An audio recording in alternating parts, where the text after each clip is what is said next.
Saƙon Baffa Hotoro na ta'aziyyar Dr. Idris Abdulaziz Dutsen Tanshi, inda cikin kuka yake bayyana irin saɓanin fahimtar da suka samu da Dr. Idris Abdulaziz Dutsen Tanshi. Allahu Akbar, kwanci tashi ba wuya. Yau Dr. Idris Abdulaziz Dutsen Tanshi ya cika kwana biyu cif da rasuwa. Muna addu'ar Allah ya ji kan malam, ya sa aljanna ce makomarsa da mu idan tamu ta zo baki ɗaya.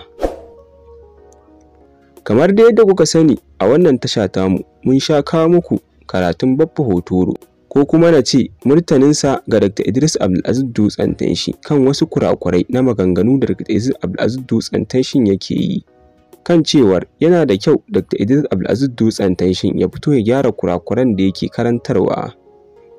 Wanda daga bisani Dr. Idris Abdulaziz Dutsen Tanshin ya kamar bai san ma Baffa Hotoron me yake yi ba, domin kuwa shiru ya yi masa, shiru irin na shara, baya kula shi, balle har ya tanka masa a ce ya biye masa.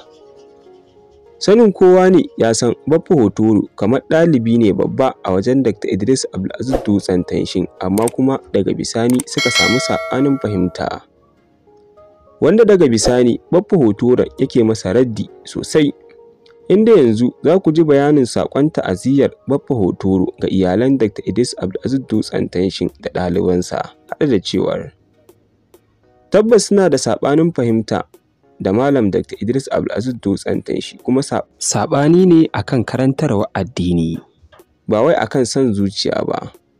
Cikin kuka dai Baffa Hotoro yake jawabin nasa, bara dai ku ji saƙon nasa, amma kafin nan muna roƙon ku idan wannan shine karanku na farko a shigowa wannan tasha ta mai albarka, kar ku manta da ku danna mana subscribing, sannan ku danna alamar ƙararrawa wanda zarar mun ɗora muku bidiyo zai zo gare ku, sannan ku yi mana liking da sharing.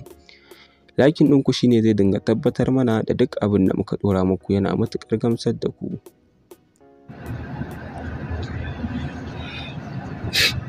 Alhamdulillah, wassalatu wassalam ala nabiyina Muhammadin wa ala alihi wa sahbihi wa sallama tasliman kafiran. Yan uwa, ina mana fatan alkhairi, ina roƙo Allah subhanahu wataala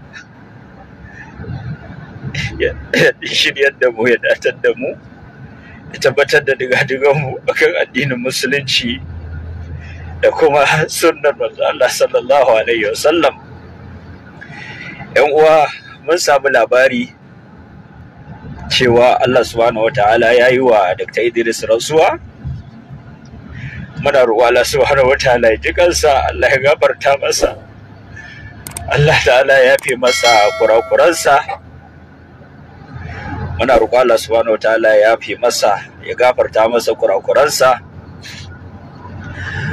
inda ya yi kuskure ya sabawa abin da yake shine daidai. Muna roƙo Allah ya ji kansa, Allah ya masa rahama, muna roƙo Allah ya gafarta masa, muna roƙo Allah ta'ala ya ji kansa, ya gafarta masa.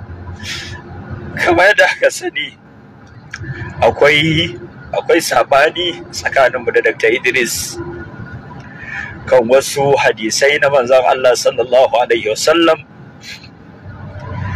waɗanda muke ganin wajibi ne a yi aiki da waɗannan hadisai yadda magabata suka fahimce su, kuma Allah ta'ala ya sani dukkanin martani da muka yi wa Dr. Idris akan waɗannan ba mu yi ba sai don kare addini, ba mu yi ba sai don bayyana gaskiya wacce muke da aƙida cewa ita ce gaskiya. To muna roƙo Allah subhanahu wataala ya ji kansa, Allah ya gafarta masa, Allah ya sa ya huta. In tamu ta zo, Allah subhanahu wataala ya sa mu cika da imani.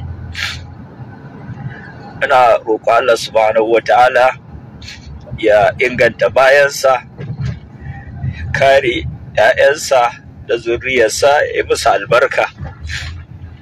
Allah subhanahu wataala ya datar da mu, ya shiryar da mu. Assalamu alaikum wa rahmatullahi wa barakatuh.